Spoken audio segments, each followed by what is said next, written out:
বাবা হাল্ক, আমার শাড়িটা ছিঁড়ে গেছে, এইটা পরে কেমনে থাকি? তুই কিছু একটা কর বাবা। আচ্ছা মা, আমি আজকেই শাড়ির ব্যবস্থা করতেছি। মায়ের শাড়ি ছিঁড়ে গেছে, বাড়িতে বাজার সদাই নাই।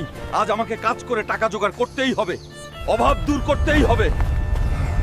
এই যে ইঞ্জিনিয়ার সাহেব, আমি কাজ করতে চাই, আমার খুব কাজের দরকার। হাল্ক, তোমার অনেক বড় শরীর, তোমার জন্য একটা কাজ আছে, কিন্তু অনেক রিস্ক আছে কাজে। করতে পারবে তো? যত রিস্কের কাজই হোক আমি করব।